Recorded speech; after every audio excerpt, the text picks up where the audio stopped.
And the God of the heavens is the one who fashioned you together. And he knows your name tonight. And he knows every single thing there is to know about you. And he's made you a promise that for those who trust in him, he will literally hold them in his hand and carry them all the days of their life. This Psalm 33 that talks about a star-breathing God turns an interesting corner. It says, "For he spoke and it came to be. He commanded and it stood fast." That's power and awe. But now it gets very personal. From heaven, the Lord looks down and sees all mankind. From his dwelling place, he watches all who live on earth. He who forms the hearts of them all and is intimately acquainted with everything they do. And then he goes even further. And he says, "The eyes of the Lord are on those who fear him, on those who hope in his unfailing love." And here comes this promise: to deliver them from death and to keep them alive in famine. And that is the promise tonight, because this building and our world is filled with hurting people, with lives that are spinning out of control, with pain that we didn't ask for or could never imagine. And God is making a promise to us tonight. He's saying, "I am a universe maker and I am a heart former, but I'm also big enough to be intimately acquainted with all the circumstances of every one of your lives. And I promise you, no matter what comes in this lifetime, no matter how difficult the road or how dark the night, I will hold on to you and I will literally hold you together and carry you through any and every circumstance that ever comes your way, any moment on this planet." It's the promise of God. And you say, "Well, man, that sounds good, but how do I know that's true in my life right now, Louis?"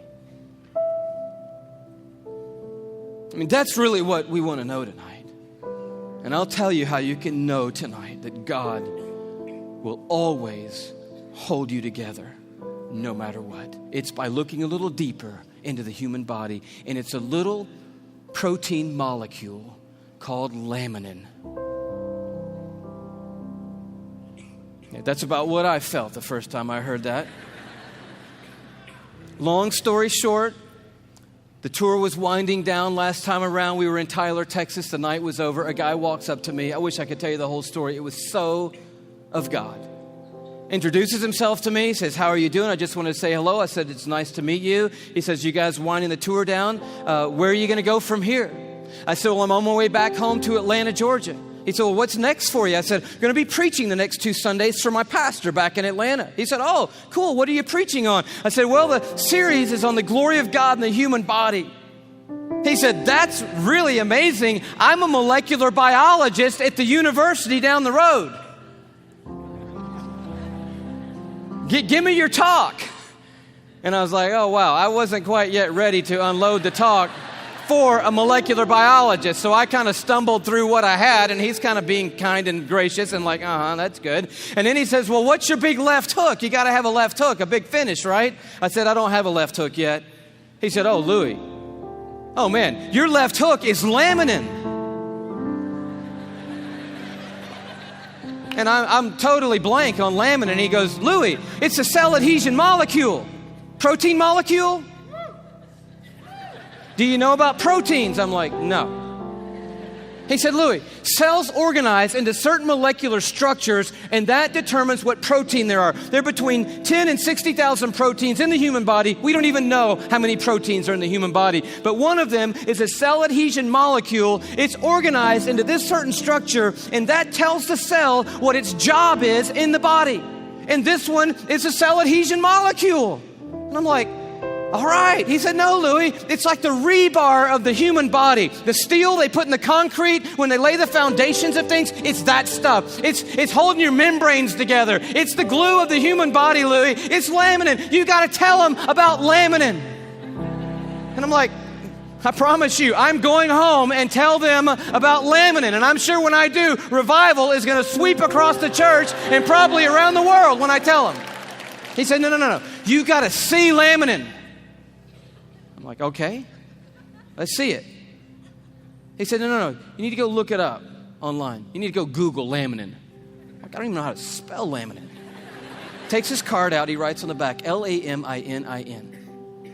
I'm like, okay, I cannot wait to get to my computer and get on Google, click on images, type in laminin, and I'm waiting, and these little thumbnails come up on the screen, and I'm like,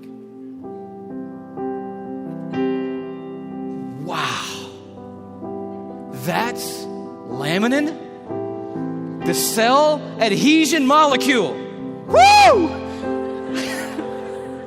I am so excited. I am beside myself. I cannot believe what I'm seeing. I love laminin. I'm so fired up. You should see laminin, I guess. That's the thing, right? Okay.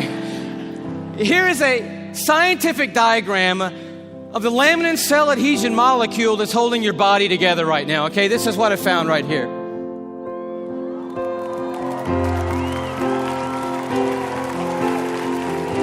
No, come on, that's crazy. That's just crazy. I just can't believe it. I emailed that guy back so fast, I'm like, wow, what in the world? He said, you want to see an actual laminin molecule?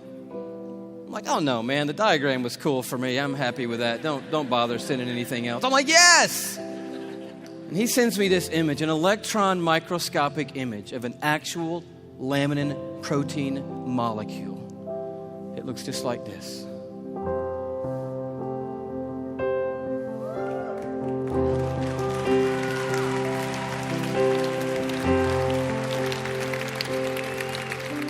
I'm like, how crazy is that?